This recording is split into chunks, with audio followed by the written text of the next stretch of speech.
السلام علیکم ورحمۃ اللہ وبرکاتہ نحمدہ و نصلی و نسلم علی رسول الکریم اما بعد فاعوذ باللہ السمیع العلیم من الشیطان الرجیم بسم اللہ الرحمن الرحیم قال عز وجل شانہ فی کلامہ المحکم قال انا خیر منہ خلقتنی من نار وخلقتہ من طین وقال نبی صلی اللہ علیہ وسلم کل مسکر حرام، ہر نشہ آور چیز حرام ہے۔ ناظرین، نشئی بھی مختلف قسم کے ہیں، کوئی شراب کے نشے میں دھند ہے تو کوئی سگریٹ نوشی میں مبتلا ہے، کوئی جو نا وہ چرس پی رہا ہے۔ یہ سب نشئی تو ہیں، لیکن یہ جھٹکے اور سادہ قسم کے نشئی ہیں۔ ان کا بھی مرحلہ حرمت والا ہے کہ یہ حرام فعل میں اور حرام کام کا ارتکاب کر رہے ہیں، لیکن سب سے خطرناک نشہ اور سب سے تباہ کن نشہ وہ میگ اور انا کا نشہ ہے۔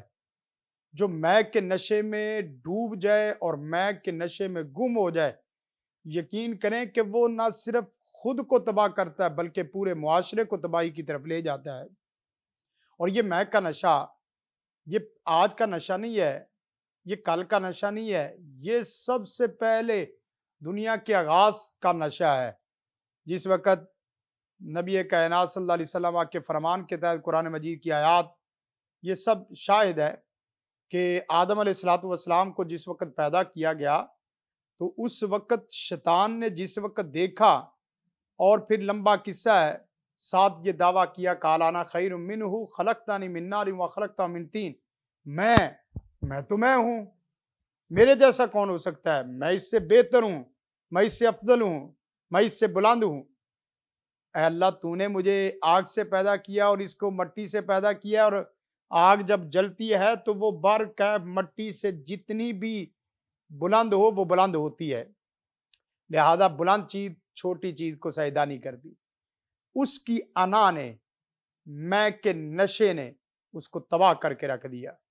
اور یہی میں کے نشہ جس وقت آدمی، وہ چاہے ٹیچر ہو، چاہے معلم ہو، باپ ہو، بیٹی ہو، اور اسی طرح ماں ہو، بیٹی ہو، باپ، بیٹا، کوئی بھی ہو، جس میں آئے گا وہ تباہ ہو جائے گا۔ اب فرعون کی مثال دیکھ لے، فرعون نے کیا کہا؟ انا ربکم الاعلی، میں کائنات کا رب ہوں۔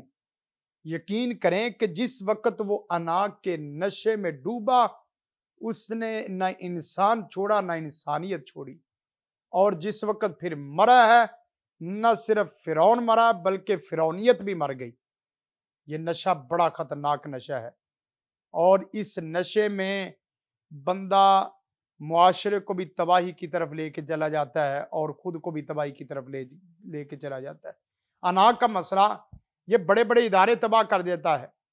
بسا اوقات ایک مدیر آدمی، ڈائریکٹر آدمی، وہ انا کا مسئلہ بنا لے، وہ ادارہ تباہ کر دیتا ہے۔ کسی پارٹی، سیاسی پارٹی کا، مذہبی پارٹی کا امیر بڑا، وہ انا کا مسئلہ بنا لے، وہ کسی کے سامنے جھک نہیں سکتا۔ اور اسی طرح اگر اسٹوڈنٹ انا کا مسئلہ بنا لے، استاد کے سامنے دو جانوں بیٹھ کے پڑھ ہی نہیں سکتا۔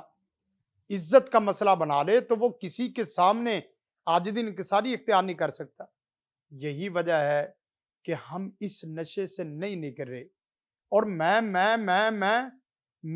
میرا مال، میری جان، میرا گھر۔ اسلام میں یہ نعرہ نہیں ہے۔ اسلام ایاک نعبد و ایاک نستعین سے شروع ہوتا ہے۔ آپ قرآن مجید میں دیکھیں، سورہ فاتحہ، نماز میں بندہ اکیلا نماز پڑھ رہا ہے تو دعا کر رہا ہے، لیکن کہہ رہا ہے ایاک نعبد و ایاک نستعین، ہونا یہ چاہیے ایاک اعبد و ایاک استعین، کہ یا اللہ میں تیری عبادت کرتا ہوں، لیکن یہ ایک تصور کیا ہے کہ ہم تیری ہی عبادت کرتے ہیں اور تجھ سے ہی مدد طلب کرتے ہیں۔ تو مطلب کیا، اسلام میں میں والا تعلق نہیں ہے، اسلام میں ہم کا تصور ہے۔ کوئی بھی آپ ادارہ بنائیں، کوئی بھی آپ کام کریں تو یہ نہ کہیں کہ میں نے یہ کیا ہے، میری وجہ سے یہ ادارہ چل رہا ہے، میری وجہ سے گھر چل رہا ہے، میری وجہ سے کمپنی چل رہی ہے، میری وجہ سے یہ ٹاؤن ہے۔ نہیں، ہم سب نے یہ مل کے کیا ہے، یہ ہم نے کیا ہے، یہ میری نہیں ہے، ہماری وجہ سے ہے۔ یہ مسجد ہم نے سب نے مل کے بنائی ہے، یہ ادارہ ہم سب نے مل کے بنایا ہے، یہ کمپنی ہم سب نے مل کے بنائی. جس وقت یقین کریں کہ آپ میں کے لفظ سے ہم اور ہمارے لفظ میں آ جائیں گے، آپ خود بھی خوش و خرم ہو جائیں گے، آپ کا ارد گرد ماحول بھی خوش و خرم ہو جائے گا. اور اگر یہ میں گھر میں آئی تو آپ کے گھر کو لازماً بس سکون اس نے کرنا ہے. اور اگر ادارے میں آئی، ادارے کو اس نے تباہ کرنا ہی کرنا ہے. تو خدا را میں آپ سے بھی اور اپنے آپ سے بھی یہ درخواست کرتا ہوں کہ میں کے نشے سے نکلو، آپ بھی نکلیں اور میں بھی نکلتا ہوں. اور اس کے ساتھ ساتھ جب میں کے نشے سے نکلو گے نا، تھوڑی سی چوٹ اور ضرب لگے گی، تہذیب اور اسی طرح تربیت کا تعلق ہی وہاں سے شروع ہوتا ہے. جس وقت آدمی میں سے نکلتا ہے اور ہم کے لفظ میں آ جاتا ہے، انشاءاللہ العزیز آپ بھی خوش ہوں گے اور پورا معاشرہ خوش ہوگا. جس وقت کہیں گے کہ یہ کام میں نے نہیں، ہم سب نے مل کے کیا ہے.